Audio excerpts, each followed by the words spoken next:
নমস্কাৰ ছাৰ্বৈদ্যসকল সদৌ অসম কৰ্মচাৰী পৰিষদৰ অন্যতম জিলা গোট গুৱাহাটী জিলা কৰ্মচাৰী পৰিষদৰ ৩৮ সংখ্যক বাৰ্ষিক সাধাৰণ সভা যোৱা ২৭ মে তাৰিখে অনুষ্ঠিত হৈ যায়। সভাখনত উপস্থিত থাকে গুৱাহাটী জিলা কৰ্মচাৰী পৰিষদৰ সভাপতি মহানন্দ কলিতা, কৰ্মচাৰী পৰিষদৰ উপদেষ্টা বাসৱ কলিতা, কৰ্মচাৰী পৰিষদৰ ৰাজ্যিক সভাপতি দীপেন শৰ্মা, সম্পাদক প্ৰধান দিলীপ কলিতা আৰু এম ট্ৰণৰ উপ প্ৰবন্ধক দিনমণি ভাণ্ডাৰপুৰ কায়স্থ।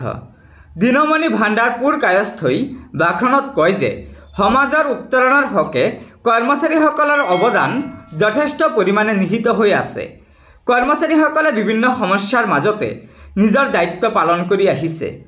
এনে কৰ্মচাৰীসকলৰ সমস্যাসমূহৰ প্ৰতি চৰকাৰে গুৰুত্ব আৰোপ কৰাটো অতি প্ৰয়োজন। সভাত সদৌ অসম কৰ্মচাৰী পৰিষদৰ মুখ্য উপদেষ্টা বাসৱ কলিতাই কয় যে কৰ্মচাৰীসকলে বিভিন্ন ঘাট প্ৰতিঘাতৰ মাজেৰেই নিজৰ কৰ্ম সম্পাদন কৰি আহিছে।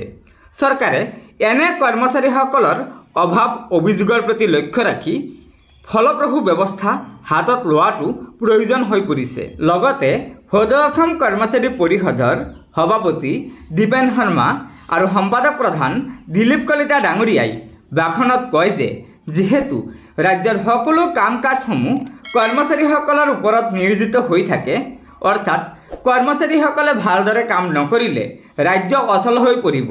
সেয়েহে ৰাজ্য চৰকাৰে অতি শীঘ্ৰে ৰাজ্যৰ চৰকাৰী কৰ্মচাৰীসকলৰ দীৰ্ঘদিনীয়া দাবী OPS অৰ্থাৎ পুৰণি পেঞ্চন অতি শীঘ্ৰে পুনৰ প্ৰৱৰ্তন কৰিব লাগে।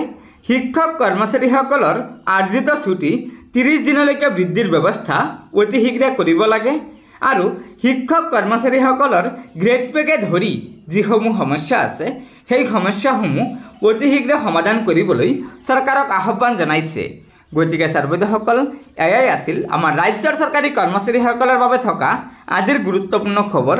আশা কৰিছোঁ লগৰ বন্ধুবৰ্গক এই ভিডিঅ'টো শ্বেয়াৰ কৰি আজিৰ এই গুৰুত্বপূৰ্ণ খবৰটো জনাই দিব আৰু পৰৱৰ্তী সময়ত চৰকাৰী কৰ্মচাৰীসকলৰ বিভিন্ন খবৰসমূহ পোনপ্ৰথমে পাবলৈ অনুগ্ৰহ কৰি আমাৰ এই চেনেলটো ছাবস্ক্ৰাইব কৰি ল'ব।